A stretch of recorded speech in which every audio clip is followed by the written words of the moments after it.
In this video, we're going to talk about our next strategy for solving quadratic equations, which is completing the square.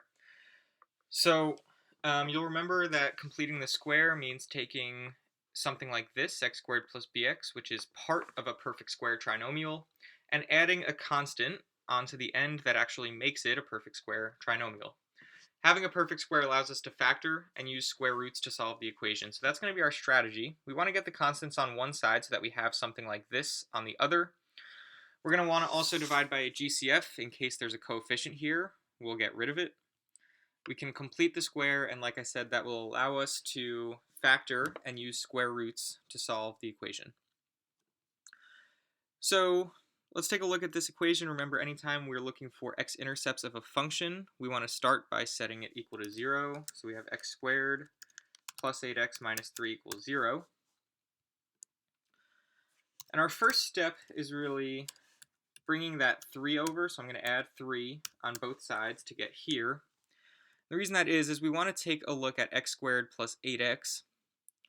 We want to complete the square by taking b, that's 8, over 2 times a, which is 1. So we have 8 over 2 equals 4.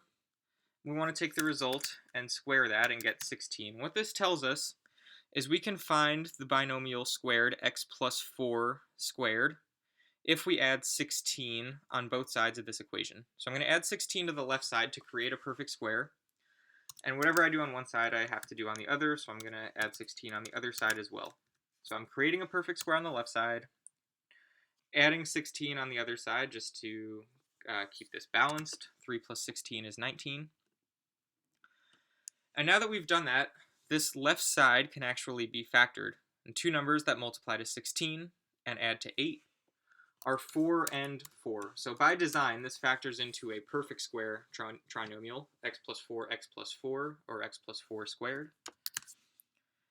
And now that we're here, this allows us to take square roots.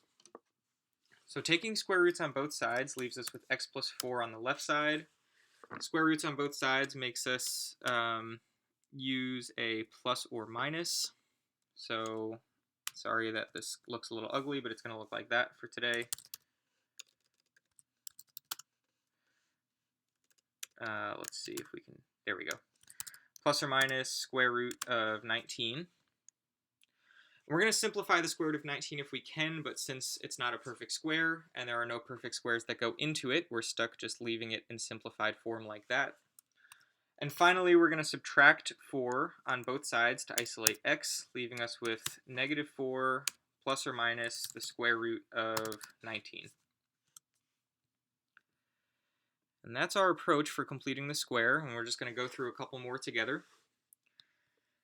So first things first, I want to collect all of the constants on one side so that we can start getting something that looks just like this, x squared plus bx. That's what we want to work with to complete the square. So 3x squared minus 6x, I'm going to add 23 on both sides to get rid of this from the left side and get equals 24. I'm going to divide out a GCF of 3 from both sides. So divide by 3, divide by 3, divide by 3. This way we have something in that form that we prefer. X squared plus bx equals a constant. Now we need to figure out how to complete the square, so I'm going to take the negative 2, and I'm going to divide it by 2a, which of course is just 2 times 1. Negative 2 over 2 is negative 1. We're going to take the result and square it and get positive 1. And what this tells us is we can create the perfect square trinomial x minus 1 squared by adding 1 to complete the square.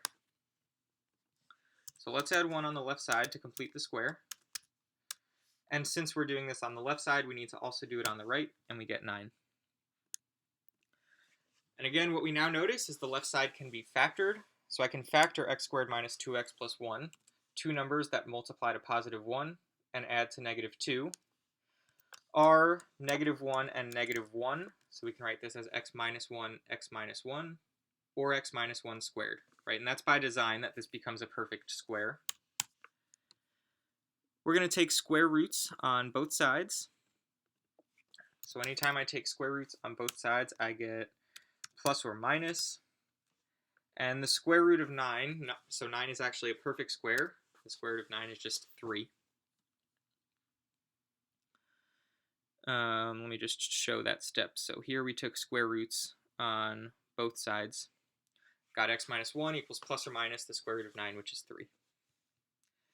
Now I'm going to add 1 on both sides to isolate x, and we get 1 plus or minus 3. And since we have whole numbers here, we should actually evaluate 1 plus 3 is 4, and 1 minus 3, our other solution, is negative 2. And those are our two solutions. So let's take a look at one more together. This is already in the perfect form for us, so a equals 1, the constant's on the other side, which means we can go directly to completing the square. So I'm going to complete the square by taking 18 and taking negative 18, dividing it by 2, and we get negative 9. So we're looking to complete x minus 9 squared. And in order to complete that square, we're going to take the negative 9 and square it and get positive 81. So first of all, to actually turn the left side into a perfect square, to complete the square, we need to add 81. Whatever we do on one side, we'll do on the other, so I'm going to add 81 to negative 99 and get negative 18. And what we've done, of course, is turn the left side into something that we can factor into a perfect square. Two numbers that multiply to 81 and add to negative 18 are negative 9 and negative 9. So this factors to x minus 9, or x minus 9 squared.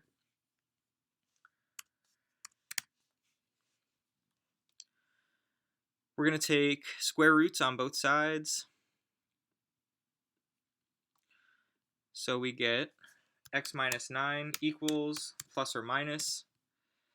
And we're going to stop here for a second and come off to the side and work on simplifying the square root of negative 18. So we know that the square root of, let's just kind of set this up.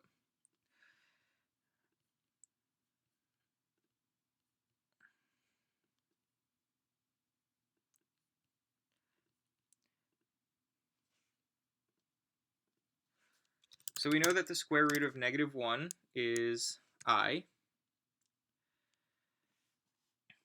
And that leaves us just simplifying the square root of 18. We're looking for perfect squares that go into 18, and the first one that we find is the square root of 9. It goes in 2 times, and we know the square root of 9 is 3, which means the square root of negative 18 simplified is 3 times I times the square root of 2. 3I square root 2. And finally, we're going to isolate x by adding 9 on both sides. So we get 9 plus or minus,